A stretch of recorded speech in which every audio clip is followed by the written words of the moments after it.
ಕಮಲಮನೆಯಲ್ಲಿ ರಾಜ್ಯಾಧ್ಯಕ್ಷರ ಕಿರೀಟಕ್ಕಾಗಿ ದೊಡ್ಡ ಮಟ್ಟದ ಲಾಭಿ ಮತ್ತು ಬೆಳವಣಿಗೆಗಳಾಗ್ತಾ ಇದೆ. ಮುಖ್ಯವಾಗಿ ಬಿಜೆಪಿಯ ರಾಜ್ಯಾಧ್ಯಕ್ಷ ವಿಪಕ್ಷ ನಾಯಕರ ಸ್ಥಾನ ಬದಲಾಗುತ್ತಾ ಅನ್ನುವಂತಹ ಪ್ರಶ್ನೆ ಮುನ್ನೆಲೆಗೆ ಬರ್ತಾ ಇದೆ.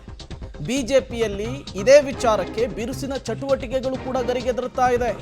ದೆಹಲಿಗೆ ವಿಜಯೇಂದ್ರ ಆರ್ ಅಶೋಕ್ ಭೇಟಿಯ ಬೆನ್ನಲ್ಲೇ ಚಟುವಟಿಕೆಗಳು ತೀವ್ರವಾಗ್ತಾ ಇದೆ. ಕೇಂದ್ರ ನಾಯಕರ ಸೂಚನೆಯ ಮೇರೆಗೆ ಪ್ರಹ್ಲಾದ್ ಜೋಶಿ ಸಂಧಾನ, ಅತೃಪ್ತ ಬಣದ ಲಿಂಬಾವಳಿ ಕೂಡ ಸಭೆಯಲ್ಲಿ ಭಾಗಿ. ವಿಜಯೇಂದ್ರ ಮತ್ತು ಲಿಂಬಾವಳಿಯ ಮಧ್ಯೆ ಪ್ರಹ್ಲಾದ್ ಜೋಶಿ ಸಂಧಾನಕ್ಕೆ ಮುಂದಾಗಿದ್ದಾರೆ ಅನ್ನೋದು ಗೊತ್ತಾಗ್ತಾ ಇದೆ. ಈ ಸಭೆ, ಈ ಸಂಧಾನ ತೀವ್ರ ಕುತೂಹಲಕ್ಕೆ ಕಾರಣವಾಗ್ತಾ ಇದೆ.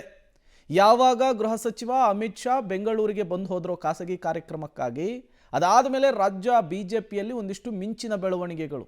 ಅಮಿತ್ ಶಾ ಬಂದು ಹೋಗ್ತಾ ಇದ್ದ ಹಾಗೇನೆ ವಿಜಯೇಂದ್ರ ದೆಹಲಿಗೆ ಹೋದ್ರು, ಆರ್ ಅಶೋಕ್ ದೆಹಲಿಗೆ ಹೋದ್ರು, ರಾಜ್ಯಾಧ್ಯಕ್ಷರ ಬದಲಾವಣೆ ಆಗುತ್ತೆ ಅನ್ನುವಂತಹ ಹಿಂಟನ್ನು ದೆಹಲಿಯಿಂದ ಹೋಗಿ ಬಂದ ಬಳಿಕ ಕೊಟ್ಟರು. ಈ ಬೆನ್ನಲ್ಲೇ ಪ್ರಹ್ಲಾದ್ ಜೋಶಿ ನೇತೃತ್ವದಲ್ಲಿ ನಡೀತಾ ಇರುವಂತಹ ಮೀಟಿಂಗ್ ಕುತೂಹಲದ ಕೇಂದ್ರ ಬಿಂದು ಆಗಿದೆ. ಆಂತರಿಕ ಬೇಗುದೇ ಅಲ್ಲ, ಇವತ್ತು ನಮ್ಮ ಪಕ್ಷದ ಎಲ್ಲ ಕೆಲವು ಹಿರಿಯ ಮುಖಂಡರು, ಕೇಂದ್ರ ಸಚಿವರು ಪ್ರಹ್ಲಾದ್ ಜೋಶಿಜಿಯವರು, ಮಾಜಿ ಮುಖ್ಯಮಂತ್ರಿಗಳಾಗಿರ್ತಕ್ಕಂಥ ಸದಾನಂದ ಗೌಡರು, ಕಾರಜೋಳಜಿಯವರು, ಸುನೀಲ್ ಕುಮಾರ್ ಅವರು, ಸಿ ಟಿ ರವಿ ಅವರು, ಅರವಿಂದ್ ಲಿಂಬಾವಳಿ ಅವರು, ಡಾಕ್ಟರ್ ಅಶ್ವಥ್ ನಾರಾಯಣ್, ರವಿಕುಮಾರ್ ಅವರು, ನಾವೆಲ್ಲರೂ ಕೂತು ಇನ್ನೂ ಕೆಲವು ಪ್ರಮುಖರು ಬರಬೇಕಾಗಿತ್ತು. ಕಾರಣಾಂತರಗಳಿಂದ ಬರೋಕ್ಕೆ ಸಾಧ್ಯ ಆಗಿಲ್ಲ. ಎಲ್ಲ ಹಿರಿಯರು ಸಮಗ್ರವಾಗಿ ಚರ್ಚೆ ಮಾಡಿ ಏನು ರಾಜ್ಯ ಸರ್ಕಾರದ ವಿರುದ್ಧ ಅನೇಕ ಜ್ವಲಂತ ಸಮಸ್ಯೆಗಳಿದ್ದಾವೆ ರಾಜ್ಯದಲ್ಲಿ. ರಾಜ್ಯ ಸರ್ಕಾರದ ಕಾರ್ಯವೈಖರಿ, ಯಾವ ರೀತಿ ಬಂಡ ಕಾಂಗ್ರೆಸ್ ಸರ್ಕಾರ ವಿರುದ್ಧ ಹೋರಾಟಗಳನ್ನು ನಾವು ಕೈಗೆತ್ತಿಕೊಳ್ಬೇಕು, ಯಾವ ರೀತಿ ಹೋರಾಟದ ರೂಪುರೇಷೆಗಳು ಇರಬೇಕು, ಇದ್ರ ಬಗ್ಗೆನೂ ಕೂಡ ಸಾಕಷ್ಟು ಚರ್ಚೆ ಮಾಡಿದ್ದೇವೆ. ಅದೇ ರೀತಿ 9-10 ತಂಡವನ್ನು ಮಾಡಿ ಜಿಲ್ಲೆಗಳಿಗೆ ಪ್ರವಾಸ ಮಾಡಬೇಕು.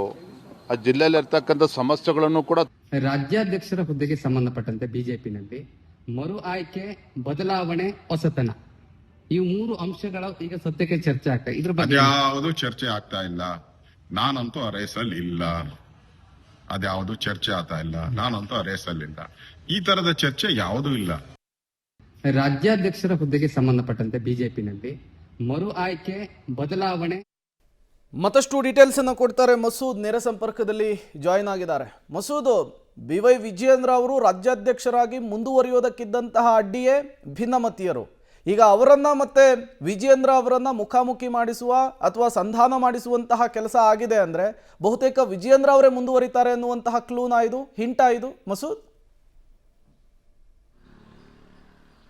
ಖಂಡಿತವಾಗಿಯೂ ಕೂಡ ಹೈಕಮಾಂಡ್ ಬಹುತೇಕ ವಿಜೇಂದ್ರ ಅವರನ್ನು ಮುಂದುವರಿಸುವಂತಹ ಒಂದು ಒಲವನ್ನು ತೋರಿಸಿದೆ. ಆ ಹಿನ್ನೆಲೆಯಲ್ಲೇ ಅದಕ್ಕೂ ಮುನ್ನ ಬಿಜೆಪಿ ಮನೆ ಸರಿಪಡಿಸುವಂತಹ ಮಹತ್ವದ ಹೊಣೆಯನ್ನು ಜೋಶಿಯವರ ಹೆಗಲಿಗೆ ಹೈಕಮಾಂಡ್ ನಾಯಕರು ಹೊರಿಸಿದ್ರು. ಅದರ ಭಾಗವಾಗಿ ಈ ಹಿಂದೆನೇ ಕಳೆದ ವಾರ ಸಿದ್ದೇಶ್ವರ್ ಮತ್ತು BP ಹರೀಶ್ ಅವರನ್ನ ಕರೆದವರು ಇಬ್ಬರು ಕೂಡ ಜೋಶಿ ಅವರು ಬಿಜೆಪಿ ಕಚೇರಿಯಲ್ಲಿ ಮಾತನಾಡಿದ್ರು.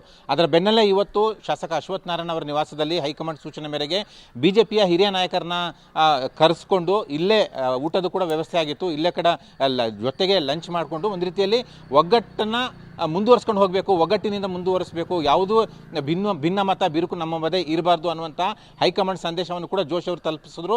ಮುಖ್ಯವಾಗಿ ಈ ಒಂದು ಸಭೆಗೆ ಲಿಂಬಾವಳಿ ಅವರನ್ನು ಕೂಡ ಬುಲಾವ್ ಕೊಡಲಾಗಿತ್ತು. ಅವರು ಕೂಡ ಈ ಸಭೆಗೆ ಬಂದಿದ್ದರು. ಹೈಕಮಾಂಡ್ ಸೂಚನೆ ಇತ್ತು. ಅವರ ಮತ್ತು ವಿಜೇಂದ್ರ ನಡುವೆ ಒಂದು ರೀತಿಯಲ್ಲಿ ಸಂಧಾನ ಮೂಡಿಸುವಂತಹ ಪ್ರಯತ್ನವನ್ನು ಜೋಶಿ ಅವರು ಕೂಡ ಮಾಡಿದ್ರು. ಒಂದು ಮಟ್ಟಿಗೆ ಸಕ್ಸಸ್ ಆಗಿದೆ ಸದ್ಯಕ್ಕೆ ಅಂತ ಹೇಳಲಾಗ್ತಿದೆ. ಆದರೆ ಮುಂದೆ ಏನಾಗುತ್ತೆ ಹೇಳಲಿಕ್ಕಾಗಲ್ಲ. ಸಭೆಯಲ್ಲೇ ಇಬ್ಬರು ಕೂಡ ಒಟ್ಟಿಗೆ ಊಟ ಮಾಡಿದ್ದಾರೆ, ಇಬ್ಬರು ಕೂಡ ಪರಸ್ಪರ ಶೇಕ್ ಹ್ಯಾಂಡ್ ಕೂಡ ಮಾಡಿದ್ದಾರೆ. ಹಾಗಾಗಿ ನಗುಮೊಗದಿಂದ ಇಬ್ಬರು ಕೂಡ ಸಭೆಯಲ್ಲಿ ಪಾಲ್ಗೊಂಡಿದ್ದಾರೆ. ಮುಂದಿನ ದಿನಗಳಲ್ಲಿ ಅದು ಯಾವ ರೀತಿ ಹೊಂದ್ಕೊಂಡು ಹೋಗ್ತಾರೆ ಅನ್ನುವಂಥದ್ದು ಕಾದು ನೋಡಬೇಕು. ಸದ್ಯಕ್ಕೆ ಹೈಕಮಾಂಡ್ ಏನೆಲ್ಲ ಸಂದೇಶ ಹೇಳಿತ್ತೋ ಅಷ್ಟು ಸಂದೇಶಗಳನ್ನು ಕೂಡ ಜೋಶಿ ಅವರು ಈ ಬಿಜೆಪಿ ನಾಯಕರಿಗೆ ರವಾನೆ ಮಾಡಿದ್ದಾರೆ. ಸದ್ಯದಲ್ಲೇ ರಾಜ್ಯಾಧ್ಯಕ್ಷರ ಆಯ್ಕೆ ಘೋಷಣೆ ಆಗಬಹುದು. ಅದಕ್ಕೂ ಮುನ್ನ ಎಲ್ಲರೂ ಕೂಡ ಒಂದು ರೀತಿಯಲ್ಲಿ ಒಗ್ಗಟ್ಟಲ್ಲಿ ಮುಂದುವರ್ಕೊಂಡು ಹೋಗಬೇಕು ಅನ್ನುವಂತಹ ಖಡಕ್ಕಾದಂತಹ ಸೂಚನೆಯನ್ನು ಹೈಕಮಾಂಡ್ ರವಾನೆ ಮಾಡಿದೆ. ಹಾಗಾಗಿ ಒಂದು ಮಟ್ಟಿಗೆ ಈ ಸಭೆ ಈಗ ಸದ್ಯದ ಮಟ್ಟಿಗೆ ಸಕ್ಸಸ್ ಆದಂತೆ ಕಾಣಿಸ್ತಾ ಇದೆ. ಅದರ ಮುಂದೆ ಯಾವ ರೀತಿ ಇರುತ್ತೆ ಕಾದು ನೋಡಬೇಕು. ಜೊತೆಗೆ ಪ್ರವಾಸ ಮಾಡಬೇಕು, ಜಿಲ್ಲಾ ಪ್ರವಾಸ, ಭಿನ್ನಮತೀಯ ನಾಯಕರನ್ನು ಕೂಡ ಕೂಡಿಸ್ಕೋಬೇಕು ಅನ್ನುವಂಥ ತಾಕೀತನ್ನ ಮಾಡಲಾಗಿದೆ. ಹಾಗಾಗಿ ಮುಂದಿನ ದಿನಗಳಲ್ಲಿ ಪ್ರವಾಸದ ವೇಳಾಪಟ್ಟಿಯು ಕೂಡ ಪ್ರಕಟ ಆಗುತ್ತೆ. Prem, okay, thank you Masood ತಮ್ಮೆಲ್ಲ ಮಾಹಿತಿಗಾಗಿ.